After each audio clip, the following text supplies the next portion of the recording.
Hey everybody, we're on a new adventure today. Do you see this smoker behind me? Yep. This is our Christmas present to each other. We bought this electric smoker and we are seasoning it. It said that you need to season it first for a couple hours and then you can cook on it. So anyway, it's been seasoning for a few minutes at the correct temperature. You can see it flashing behind me. Anyway, so that's what we're working on today. What you doing? I'm getting ready to pre-season our new Christmas gift to each other, which is an electric smoker. So first what I do is turn it to medium heat and don't add any water or anything, and let it heat up to medium and remain that way for 3 hours. And in the last 45 minutes I add a cup of wood chips to it, and it causes it to smoke a little, and then that should pre-season it for smoking chicken, meat, fish, whatever. All right, so we just now turned it on. We're supposed to do this for a couple of hours. And when it heats up to whatever temperature you want it to, or whatever temperature you set it on, this is a ready light that comes on. It indicates that it's ready to put the meat in. So we have this probe and stuff, so should I put it in there now? Yeah. And then, okay, so you hold this while I figure out how to get it out of my pocket. Mm-hmm. Okay. So along with our smoker, we got this Therm Pro. It had the best ratings. So I'm gonna put this top one is for the meat, which isn't in there yet. So I think I'm gonna stick that. Oh jeez.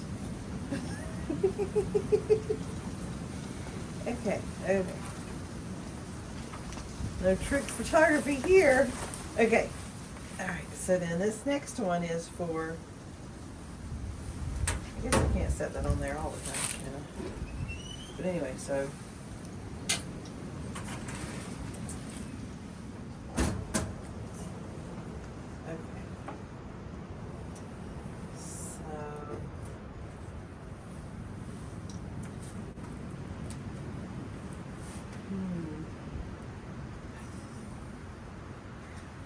Oh.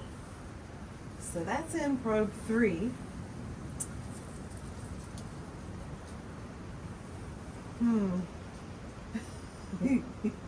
It says it's 5 degrees in there. That's probably not right. Maybe it's on Celsius. Oh, I bet that's it. Okay. Well, that's off.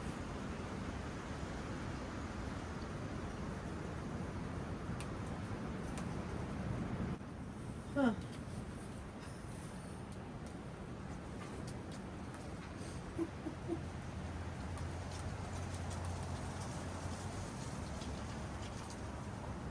The off switch is also the switch to trigger between Fahrenheit and Celsius.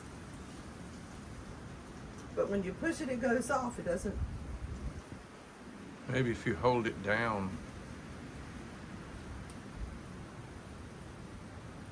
Okay. That works great.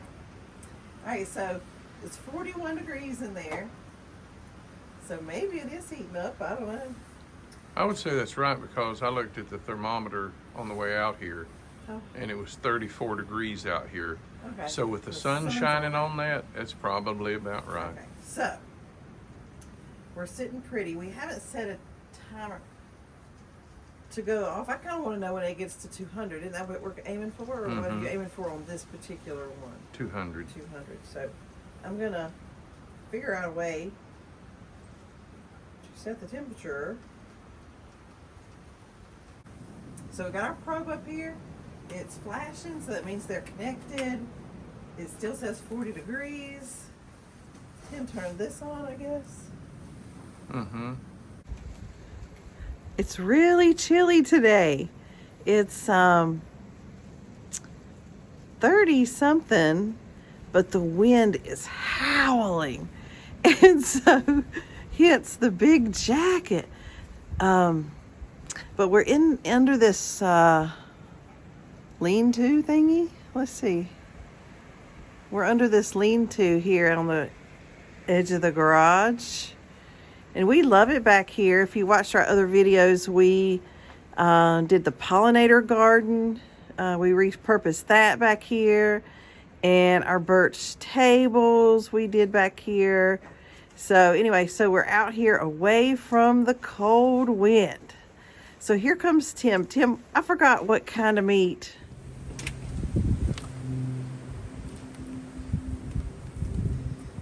What you got, Tim?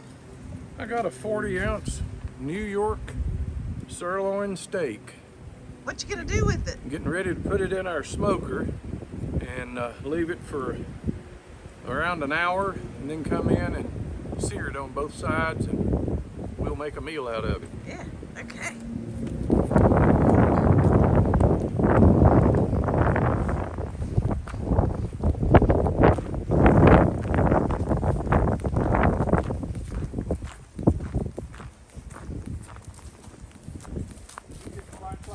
Yes.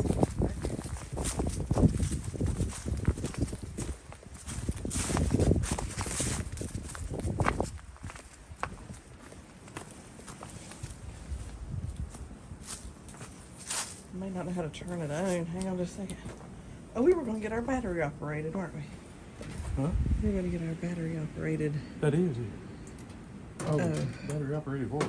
I meant the other light. Oh. We have one that's a wound up deal. Oh, yeah. I know what you're talking about now.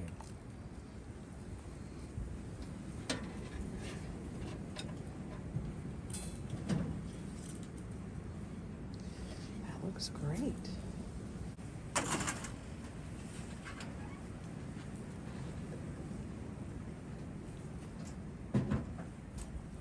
No, I don't know which one of these it goes in. The top left one, if you can do it. If it won't reach, we can use the magnet or something. It'll do it. There it is. We'll set it inside. All right, here goes.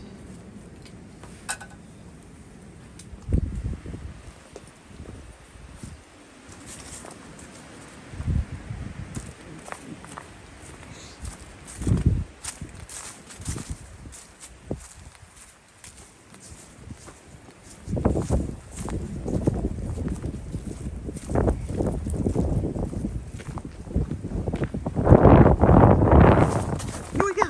We're going to check the smoker. It looks much brighter through the camera. I like that. I guess it's got the flashlight deal on. Not smoking. Okay. Oof. How does this work? There we go. Oh gosh, look at that. Phew. Looks great. Mm-hmm. Hot dog. Smells great, looks great. Woohoo! What's the internal temperature? 150.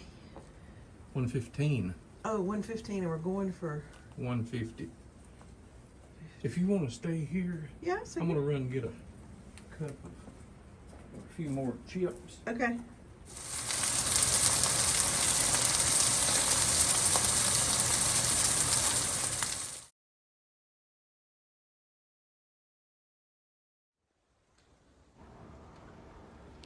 Now, this might be hard to see, but the next morning we had ice crystals drifting down from a few clouds, and it looked like sparkles. It was really pretty when the sun hit it.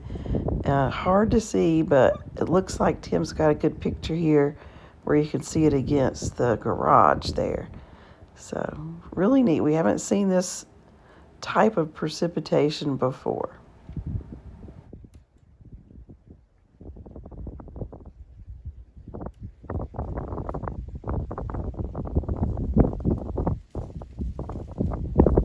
So this morning We woke up to high winds and snow, and the wind has pretty much blown a lot of the snow away. Muffin's inside with a head cold, and I'm out going for a walk in this windy condition. You may not be able to hear me well because of the wind. But anyway, I wanted to get outside for just a little bit anyway. I'm going to walk over to the field next door here, next property over here, just beyond the wood line of the driveway.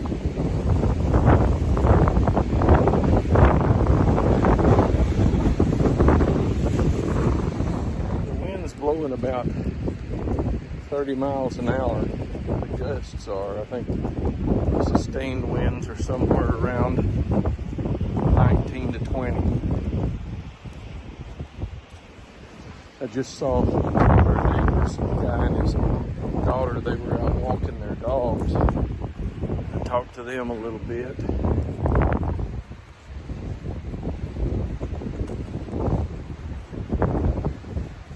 It's not too bad when the wind gusts aren't hitting you, but when they come, it's easy to get off balance a little bit if you're standing on something slick like this snow.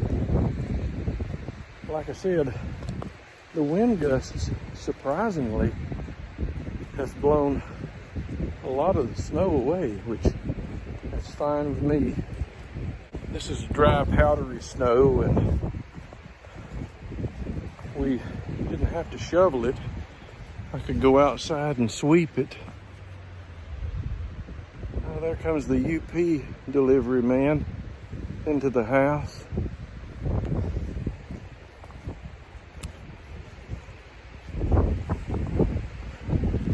In this kind of country where the snow and the cold is just an everyday thing, life goes on.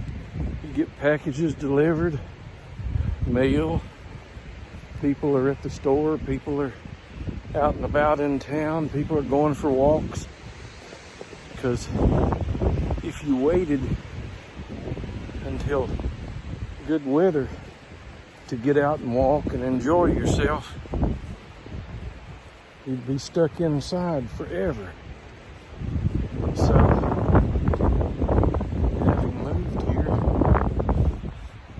and knowing that it gets cold like this, you just have to embrace it and go on.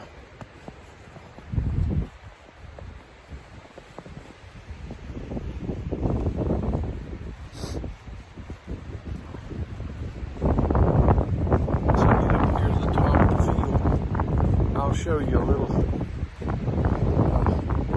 view of what I see from our field.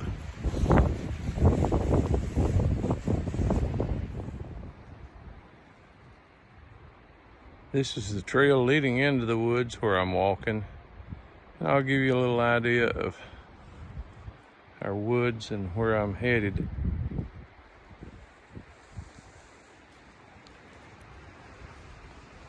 These are our tractor prints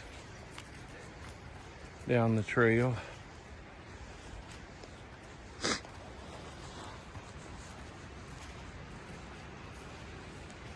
wind's done a good job of blowing the snow away. It's only maybe an 1/8 to 1/4 inch deep now. And this morning it was about 3 inches deep. So that wind has really pushed the snow back.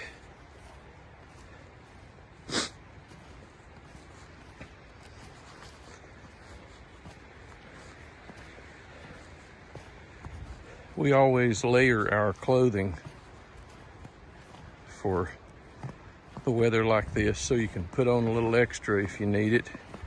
And as it gets warm, you can take some of the layers off. And I had to unzip my jacket I was getting really, really toasty. And I don't want to sweat out here, because if you sweat and then start getting chilled, you can be in a bad way.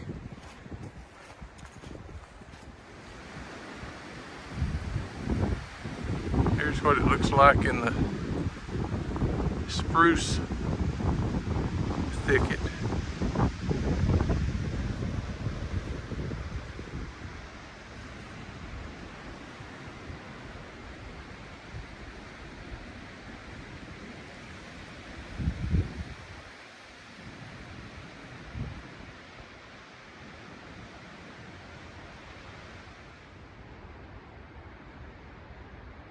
There's another section of the trail of the property.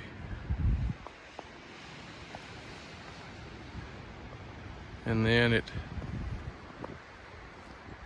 kind of opens up into this field area.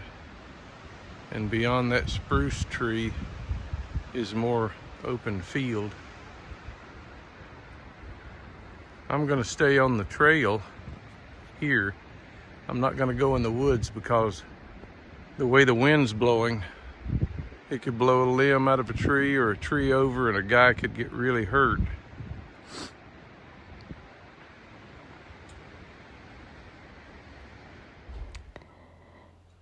Here we are. We're decorating the Christmas tree, and I wanted to highlight one of the decorations on the tree specifically. Tim had the idea of putting these arrows on the tree, and I'll give you some close-up shots of them here in a second. So what the arrows show is the distance from our home here in Maine to the home of those special folks. So, anyway, I think it's a really cool idea. Our hearts are with all of these folks at Christmas, and so it's just a really cool reminder of important places and important people to us. So I hope you like it. Maybe you can adopt that idea for your own tree one year. So here we are putting the final touches on the tree. I'm doing my best to create some kind of bow, and I'm going to elicit Tim's help here in a second, and that's going to be it for the tree. And Merry Christmas from Tim and I to you and yours.